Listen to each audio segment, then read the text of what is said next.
Teleamazonas presenta 24 horas con Milton Pérez y Diana León. Buenas noches con todos, bienvenidos a 24 horas, semana importante para la democracia. El domingo hay consulta popular y referéndum. La campaña termina el jueves a la medianoche. Hola, Diana. Hola Milton, amigos, muy buenas noches. Ya les damos detalles sobre la jornada de este domingo. Empezamos con la crisis carcelaria y nuevas masacres. Aquí empezamos. Familiares de los privados de libertad de la cárcel de Machala buscan información tras los hechos violentos que dejaron 32 presos asesinados y que motivó el traslado de 23, mientras en la morgue ya inició la entrega de los cadáveres.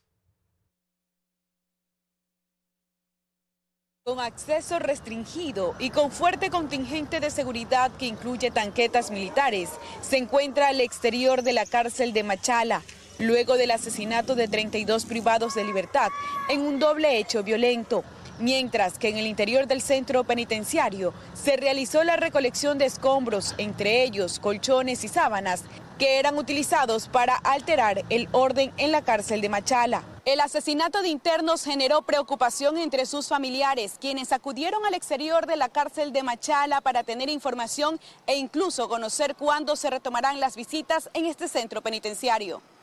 Bueno, dice que son 2 años sin visita. Así es. ¿Y qué les dicen? Nada. No dan información, no dicen nada. Es como anoche cuando estaba esto, más que ni siquiera decían nada. No dejan entrar a visitarlos para nada. Bueno, como madre, imagínese, preocupada porque uno no sabe aquí cómo están sus hijos. Aunque algunos privados de libertad con señas trataban de comunicarse con sus familiares desde una de las ventanas del centro. Sí, estoy feliz que mi hermano esté bien, gracias a Dios. Mientras que la situación en la morgue de Machala es incierta, pues todos están a la espera de la entrega de los internos asesinados. Por otro lado, de la cárcel de Machala se trasladó en un bus a 23 cabecillas de grupos terroristas a la cárcel del Encuentro en Santa Elena.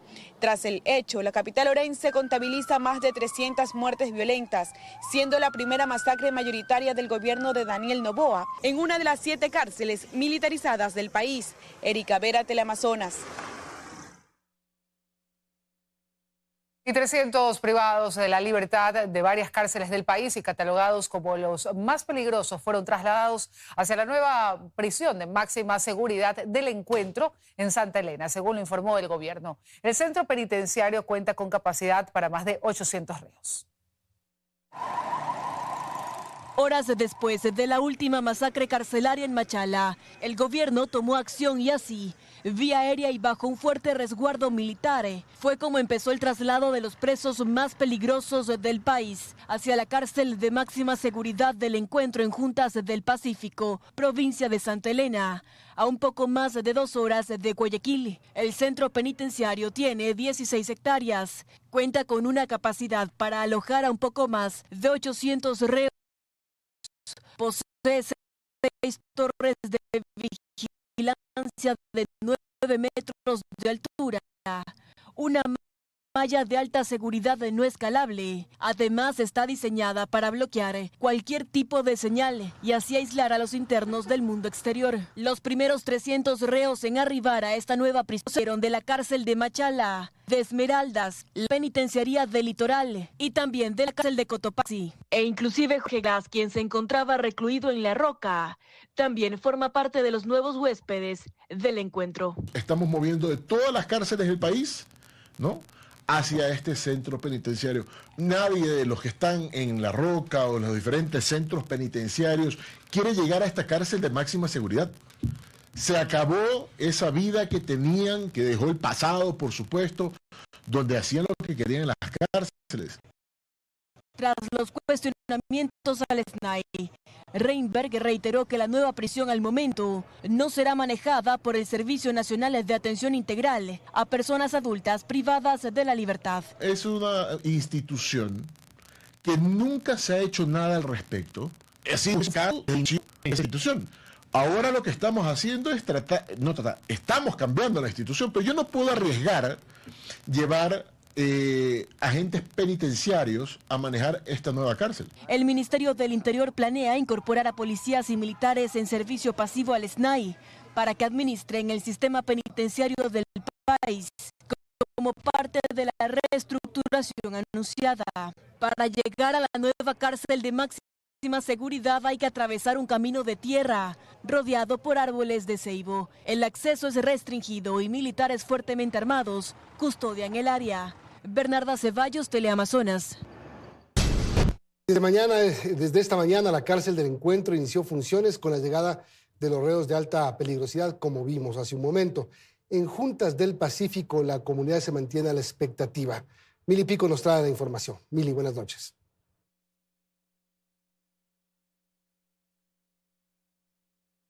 ¿Qué tal, compañeros en estudios, amigos televidentes? Buenas noches. Así es, el movimiento en esta localidad durante el día ha sido bastante ajetreado y el contingente de seguridad se ha reforzado con más de 400 militares y policías, además de que la llegada de reos de distintas cárceles del país le tomó por sorpresa a los habitantes de esta comunidad. Para más detalles, veamos el siguiente reportaje. Desde tempranas horas de la mañana, el movimiento militar y policial llamó la atención de comuneros de Juntas del Pacífico, quienes con asombro recibieron a los reos trasladados de distintas cárceles del país. Yo escuché el sonido del helicóptero que venía bajito, yo me sorprendí. Por la avenida, por la carretera que conduce a la cárcel, había militares, había patrulleros, policías. Yo pregunto, ¿y qué había? La sorpresa para mí, están trayendo los reos ahí a la cárcel. Vi hartos carros que entraban y salían, incluso unos buses llenos de policía. Dentro del listado constan Jorge Glass, ex vicepresidente de la República, Daniel Salcedo, vinculado a casos de corrupción, y Pablo Muentes, ex asambleísta. Según información militar, los reclusos más peligrosos fueron trasladados hasta este centro penitenciario exclusivamente vía aérea, mientras que alrededor de las 5 de la tarde, una caravana de 9 buses y más de 20 camionetas ingresaron con cabecillas de bandas de crimen organizado, quienes al interior de los colectivos viajaban con la cabeza agachada y cubierta con su camiseta, custodiados de personal de Policía Nacional y Fuerzas Armadas. Esta operación contó con escolta aérea de 2 helicópteros que sobrevolaron durante el trayecto. En esta localidad de aproximadamente 2.500 habitantes, donde la actividad económica principal es la agricultura, sus habitantes tienen opiniones divididas. Una que estamos ya resguardados los militares y los policías aquí, nos sentimos seguros por aquí nosotros. Un poquito temor, hay compañeros que sí sienten miedo, temor por alguna cosa, que vengan los grandes narcos. Adicional a esta edificación, el gobierno prometió la ampliación de la unidad educativa de la comunidad y una cancha de césped sintético, obras que ya fueron entregadas, además de un centro de salud que está en construcción. Y bien, el acceso a la prensa está prohibido. De hecho, esto es una zona restringida y no se conocen mayores detalles más que pese a no estar finalizada la construcción de la cárcel y a no haber sido inaugurada oficialmente, ya entró en funcionamiento hoy 10 de noviembre. Es información que tenemos a esta hora. Ustedes continúan con más. Excelente noche. Muy buenas noches, Mili. Gracias por la información. Y 78 masacres se registraron en el país entre enero y octubre de ese año, dejando 415 víctimas mortales. Expertos en seguridad explican que este fenómeno que ocurría principalmente en las cárceles pasó a las calles por la fragmentación de las organizaciones delictivas y el apresamiento de los cabecillas. Estas imágenes en las que 3 o más personas son asesinadas en un mismo incidente se repiten con frecuencia. Así, entre enero y octubre de 2025, el país registra 78 masacres, en las que 415 personas fueron asesinadas. Pero el año podría acabar con una cifra alarmante, pues solo en la primera semana de noviembre ya se han cometido casi una decena de asesinatos múltiples. Según datos del portal de investigación Inside Crime, en 2024 se produjeron 175 masacres, en 2023 223, mientras que en 2020 el número era de 30, lo cual demuestra un incremento significativo en este fenómeno, que en principio se circunscribía prácticamente a las cárceles. Salió intramuros, está dentro de las calles. Esta salida está causada por esta estrategia de política pública que tiene que ver con ir detrás de las cabezas o los líderes de las organizaciones. Ya pasó en México y de hecho hay datos y estudios empíricos que indican que si tú eliminas cabezas de organizaciones criminales, la violencia se disemina por la sociedad. El gobierno asegura que el 91% de fallecidos en hechos violentos ha tenido algún tipo de vínculo con grupos criminales, pero el Observatorio Ecuatoriano de Conflicto Ecuador en Llamas realizó un análisis de estos hechos y explica que entre noviembre de 2023 y septiembre de este año, el 82% de las víctimas de asesinatos múltiples no tiene antecedentes penales. Como lo dice el Observatorio Ecuador en Llamas, al menos 400 personas de las que fueron asesinadas eran estudiantes. Si es verdad lo que señala el Ministerio del Interior, esto quiere decir que gran porcentaje de estos estudiantes están siendo cooptados por estructuras de delincuencia organizada. No podemos decir que todas las muertes son resultados de integrantes de estructuras criminales, porque lamentablemente las zonas donde existe esta dinámica de violencia son lugares con vulnerabilidad, que son ciudadanos que no tienen una opción de incluso salir a vivir en otra parte, sino más bien tiende a quedarse en medio de este conflicto. Las provincias con mayor incidencia de estos ataques son Guayas, Manabí, El Oro, Los Ríos y Santo Domingo de los Áchilas. Belén Merizalde, Teleamazonas. Y las Fuerzas Armadas del Ecuador, en coordinación con la Guardia Costera de los Estados Unidos, ejecutaron una operación combinada que permitió incautar cerca de 4 toneladas de droga en alta mar, valoradas en unos $100 millones en el mercado estadounidense y en 140 millones en el mercado europeo. De acuerdo a un comunicado, 4 personas fueron detenidas y la sustancia tenía como destino Estados Unidos.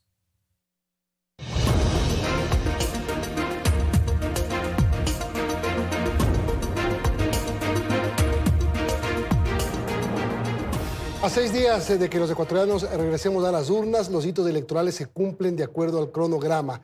Al momento, el envío de material electoral alcanza un 65%. Este domingo 16 de noviembre será la tercera vez en el año que 13,9 millones de ecuatorianos acudirán a las urnas, esta vez para pronunciarse respecto a la consulta popular y referéndum. A 6 días de este proceso, el Consejo Nacional Electoral ajusta detalles. El material electoral empezó a distribuirse desde el pasado 31 de octubre a las juntas del exterior. El 5 de noviembre viajó a la Amazonía. Este lunes se envió a Manabí y Los Ríos. Igual hemos sobrepasado ya hoy el 65%, se encuentran en transcurso 4 provincias. Día miércoles culminamos la distribución con la Sierra Centro y cerramos con Pichincha el viernes 14 y sábado 15, pero ya es una distribución directa a recintos desde la empresa integradora del paquete electoral.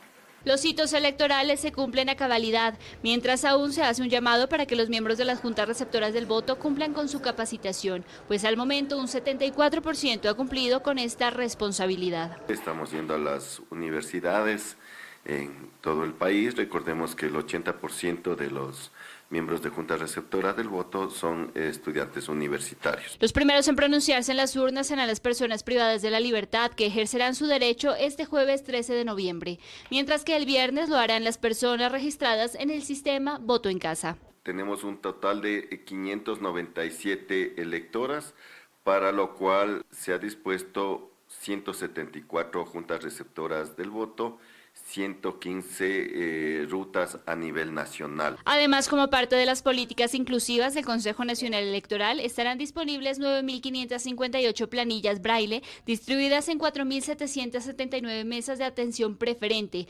ubicadas al ingreso de todos los recintos electorales a nivel nacional. Las papeletas son las mismas, solo que se le incluye en esta plantilla, coincide los orificios, está la escritura y está donde pueden marcar. Recuerde que nuevamente durante esta jornada electoral está prohibido tomar fotografías de la papeleta y el uso de celulares mientras está emitiendo su voto. La multa puede llegar hasta $5.170.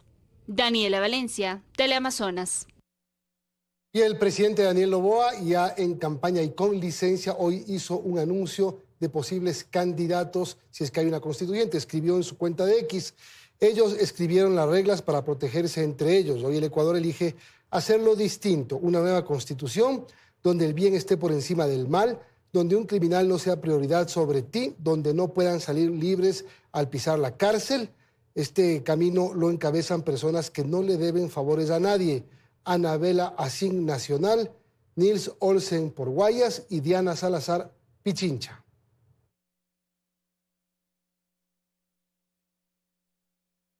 Y desde hoy, en 24 horas, le explicaremos las preguntas del referéndum y de la consulta popular. La primera, propone eliminar la prohibición que consta en la Constitución de Montecristi de instalar bases militares extranjeras en Ecuador. Les contamos aquí los detalles. El próximo domingo 16 de noviembre usted recibirá una papeleta como esta con 4 preguntas, 3 de referéndum y 1 de consulta popular. En la primera, la A, se explica. Actualmente la Constitución de la República del Ecuador no permite el establecimiento de bases militares extranjeras ni de instalaciones extranjeras con propósitos militares y prohíbe ceder bases militares a Fuerzas Armadas o de seguridad extranjeras. Seguido se le pregunta, ¿está usted de acuerdo con que se elimine la prohibición de establecer bases militares extranjeras o instalaciones extranjeras con propósitos militares y de ceder bases militares nacionales a Fuerzas Armadas o de seguridad extranjeras, reformando parcialmente la Constitución de conformidad con el anexo de la pregunta? Ese anexo hace referencia al artículo 5 de la Constitución de Montecristi, que está escrito así. El Ecuador es un territorio de paz. No se permitirá el establecimiento de bases extranjeras ni de instalaciones extranjeras con propósitos militares. Se prohíbe ceder bases militares nacionales a Fuerzas Armadas o de seguridad extranjeras. La propuesta es que solo quede la primera oración. El Ecuador es un territorio de paz. A decir del régimen, y aquello consta también en el anexo, la situación de seguridad en el Ecuador requiere adoptar diversas estrategias en contra de las distintas modalidades de crimen organizado. La propuesta fue anunciada por el propio presidente de la República el 16 de septiembre de 2024, a través de un video que fue grabado en Manta, lugar donde, hasta antes de la Constitución vigente, había operaciones de las Fuerzas Armadas de Estados Unidos. Que modifique sustancialmente el artículo 5 de la Constitución que prohíbe el establecimiento de bases militares extranjeras. La pregunta siguió un trámite extenso que implicó pasar por la Asamblea Nacional y la Corte Constitucional. Y dado que se trata de una reforma parcial, debía terminar sí o sí en un referéndum. Aprobarla o no depende del electorado. El gobierno ha hecho acercamientos con Estados Unidos, pero ha dejado saber que no es el único interesado. Carlos Acoto, Teleamazonas.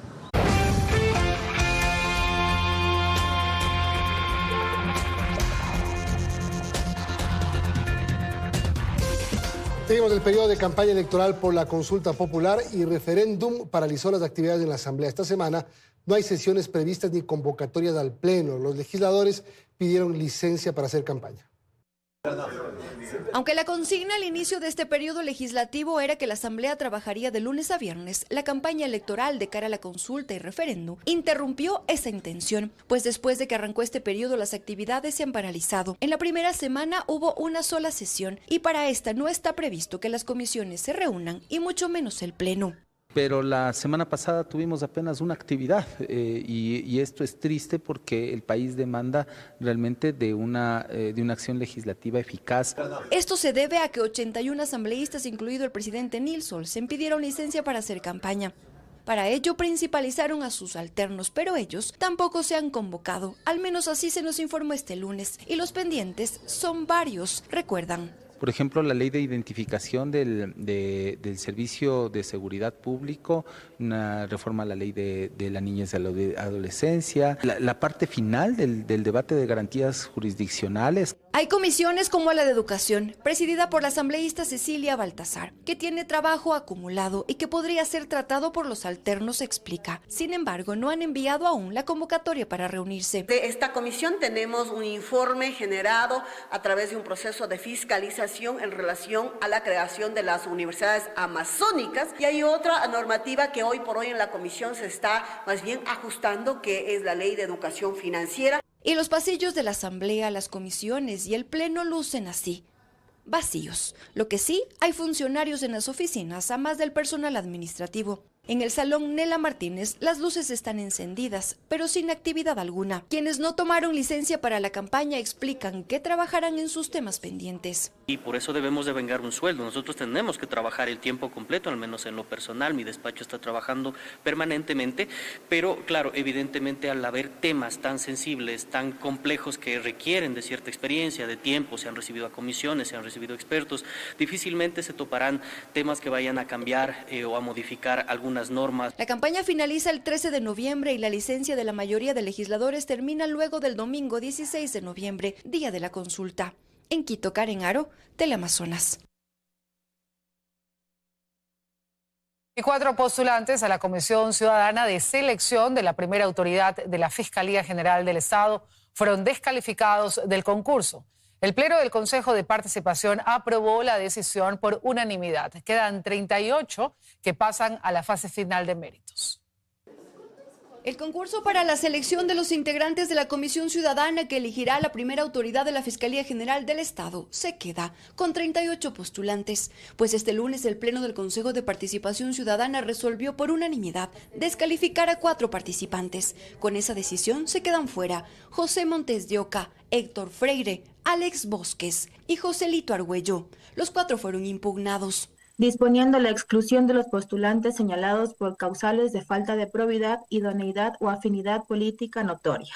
Con esta resolución se declara la terminación de la fase de escrutinio e impugnaciones ciudadanas. Con lo resuelto, el concurso entra en la recta final. Llegan 38 postulantes, de ellos 15 son mujeres y 23 hombres, entre delegados de la ciudadanía, organizaciones sociales y las funciones del Estado, pues pasa a la fase de calificación de méritos. Dentro del proceso se lo está llevando de una manera correcta, importante, abierta, respetuosa también, porque hemos visto algunas situaciones, argumentos por parte de los delegados de los consejeros y consejeras que ha servido y ha sumado mucho para este procedimiento. En la sesión se dejó claro que entre los postulantes excluidos hubo quienes no ejercieron su derecho a la defensa. Tomando en cuenta que se ha dado el tiempo para que las personas que han sido impugnadas puedan ejercer su derecho a la defensa y las personas que no lo han hecho, obviamente que deben también ser excluidas en función de la reglamentación única. Los resultados serán notificados tanto a los descalificados como a quienes continúan en el proceso.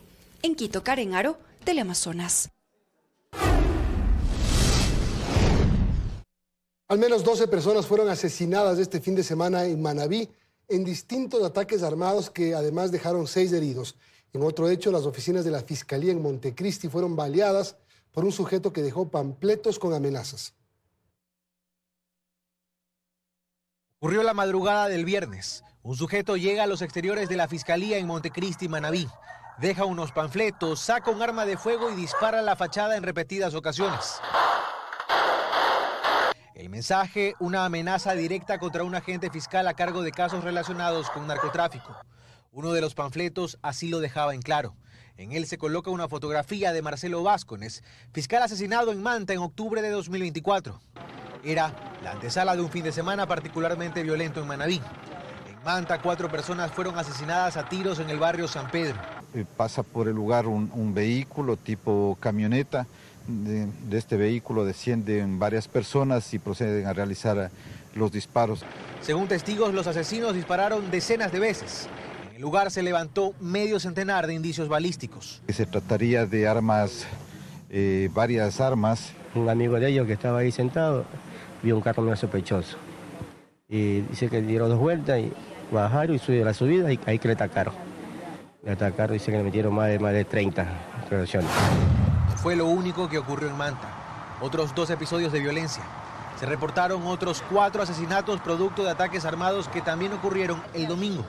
El sábado, en la vía Colón-Portoviejo y en Charapotó se reportaron 4 muertes violentas, sumando al menos una docena de asesinatos solo este fin de semana, solo en Manabí. Carlos Sacoto, Teleamazonas. Y el alcalde de Balsar, Galo Mesa, fue blanco de un nuevo atentado. Sujetos a bordo de una camioneta le dispararon mientras se movilizaba en un vehículo blindado por la vía Balsar-Palestina. El burgomaestre resultó herido y fue trasladado al hospital básico de la localidad, pero por decisión propia viajó a Guayaquil para recibir otro diagnóstico. Es el segundo ataque contra Mesa, cuya vivienda fue baleada en marzo de 2024. Este nuevo hecho ocurre en medio de una crisis política en el cantón por su destitución.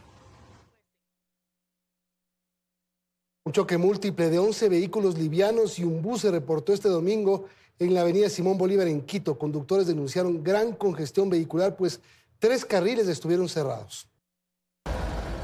Son las imágenes de cómo quedaron los 12 vehículos involucrados en un siniestro de tránsito ocurrido este domingo en la avenida Simón Bolívar, a la altura de la entrada a Guápulo, en el nororiente de Quito. Según autoridades, antes del mediodía este bus interprovincial habría perdido los frenos, por lo que impactó a todos estos vehículos. Nuestras unidades al llegar al lugar pueden evidenciar que se encuentran involucrados 12 vehículos en el siniestro.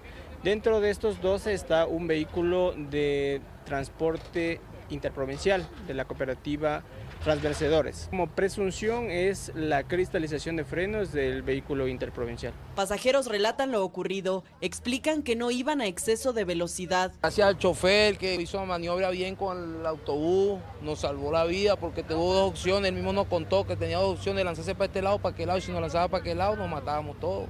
Y gracias a Dios no fue así, todos estamos bien. Al lugar acudieron agentes de tránsito y bomberos, quienes afirman que no se reportaron fallecidos ni heridos de gravedad.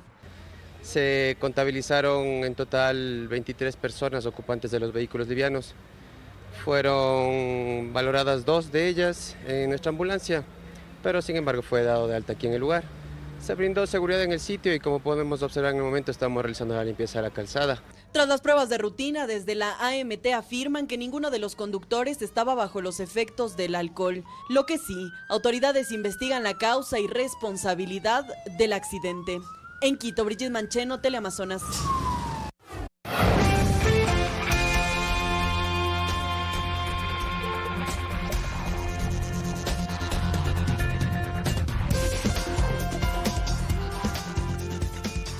Y Shakira ya presentó 2 de sus 3 conciertos en Ecuador, en los que agradeció a sus fans por esperarla a que vuelva al país. La fiebre continúa mientras los fanáticos canjean las entradas para su último show. En tanto, restaurantes han aumentado sus ventas hasta en un 50%. ¡Qué alegría volver a este país que tanto quiero! Poder traer ahora sí a mis hijos para que conozcan Ecuador.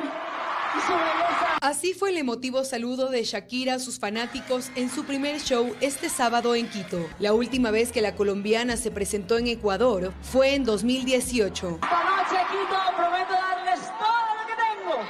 Será el mejor reencuentro de una lobita de su manada ecuatoriana. Luego de aquella promesa de una noche inolvidable, la barranquillera hizo vibrar al Estadio Olímpico Atahualpa durante 2 noches seguidas, este sábado y domingo, con las de La Intuición, Loba y Waka Waka, entre las 29 canciones que interpretó. La ciudadanía compartió sus momentos favoritos en redes sociales, mientras algunas personas se reunieron en los alrededores del estadio para disfrutar del evento. Sin duda, los restaurantes cercanos fueron los grandes beneficiados del fenómeno Shakira en la capital. Incluso este lunes se observaban filas de personas afuera de los negocios de comida cercanos al estadio. Muchos de Perú, algunos de Colombia, platos, los vasos, la comida, se nos acabó los jugos, se nos acabó todo. Hemos hecho varios pedidos extras para poder solventar las necesidades. Hablando de un porcentaje ya del 30%, llegando al 50% de ganancia de lo habitual. Shakira llegó a Ecuador el pasado viernes con la promesa de 3 conciertos. Este martes se llevará a cabo el último, para lo que sus fanáticos desde temprano este lunes se acercaron a la sede del evento e hicieron largas filas que crecían con el transcurrir del día para canjear sus boletos. Aquí ya casi 4 horas. Su emoción debido a los primeros 2 conciertos de La Loba en la capital crece mientras más se acerca el último show. Que sea muy bueno, claro, las expectativas a millón. Me imagino que es una adrenalina inmensa y disfrutarlo al máximo. En tanto, el Colegio 24 de Mayo, cercano al Estadio Olímpico Atahualpa, continuó con las clases presenciales suspendidas este lunes y así será también este martes. María Gracia Chacón, Teleamazonas.